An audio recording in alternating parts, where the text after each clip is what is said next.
Hello and welcome back to another Draw With Me. Today I'm going to be doing the first completely non-referenced original Draw With Me I have on this channel, and that just means I'm not using any reference photos to base this off of.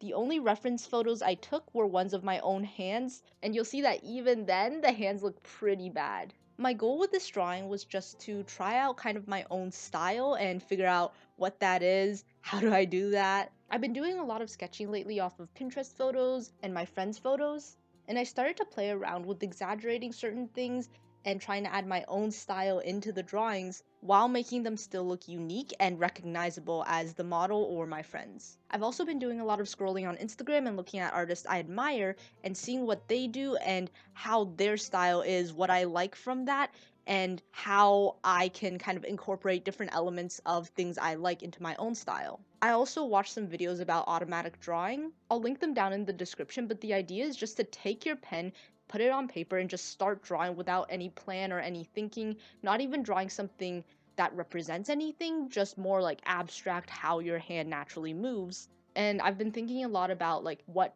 is natural for me to draw and in what ways I want to change that or maybe exaggerate parts that I really like. So this was basically my attempt at that. I just started drawing something and I didn't really have a plan, and it ended up being this girl who was kind of posing in a bikini and taking a selfie. I realized that for some reason I have a lot of trouble with drawing interesting poses, but the poses that I can do best are kind of girls taking selfies, like sticking the butt out, curving the back. Maybe that's just because I see a lot of that on my Instagram feed, so I understand that pose a lot better than others that are more random and candid. Or maybe I'm just good at drawing girls with their butt out. But basically after I started drawing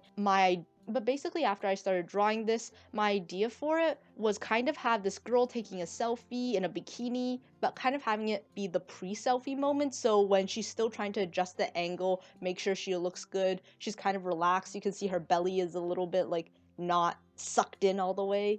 I tried to make her look low-key dead in the eyes. Not sure if I succeeded, but I had a lot of fun with it, especially with the body and figuring out where I should draw the lines to indicate different muscles and fat while making it still look soft and not too toned. And honestly, I think it's still pretty good to use at least some kind of reference, even your own drawings as reference, when doing anatomy, because you can probably tell this anatomy is a little bit off. I'm not completely sure what I'm doing with the legs, but I also just wanted to test how I was doing at anatomy without using any reference, because sometimes I find when I use a reference, I kind of go on autopilot and don't think too much, just draw what I see, and I'm not thinking about how the shapes connect, the bones, the muscles, the fat. And when I go on autopilot, even though I'm still practicing, I'm not learning as much as I can because I'm not consciously thinking about what goes where. I don't know if that makes any sense, but it's about, I think it's called deliberate practice. When you're practicing, you should have a goal in mind, and you should be thinking about like problem solving and what you're actually drawing when you're drawing it.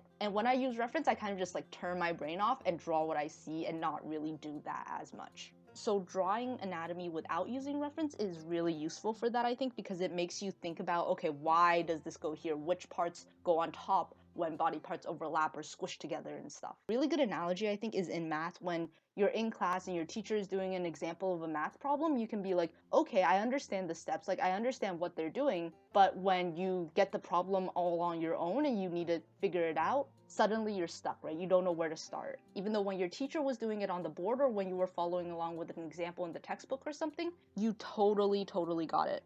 Also, random plugs since school is starting soon.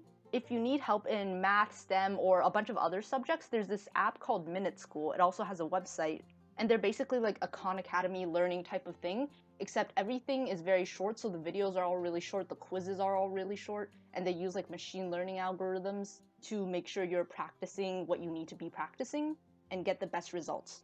I've worked on some courses for this company, and I think they're really cool and really useful for just like a good quick practice on your phone when you're on the bus or waiting for the bus. I take public transit a lot type of moments when you just want like some quick mindless practice that easily fits in your day without you having to like sit down for an hour. Okay, sorry for the random plug. Back to the painting. As usual, I'm using the Tombow brush pen, and this is the smaller one, the navy one, and I'm painting it in with Winsor & Newton cotton watercolors. Before, when I painted a lot of these types of portraits, I was kind of trying to do a lot of colors in the skin, But right now, I want to experiment more with doing like unnaturally colored skin. So this one I wanted to do like yellowy orangey, except really it kind of made her look just tanned. But I wanted to keep like the color palette for the whole painting very limited, so just like yellows, oranges, and I think there's like a pop of blue, and not experiment with adding too much color. So I think that was pretty good. It worked out pretty well. And while the concept of this drawing might not be super interesting and there's not a whole ton going on, I really like it. I accomplished what I meant to.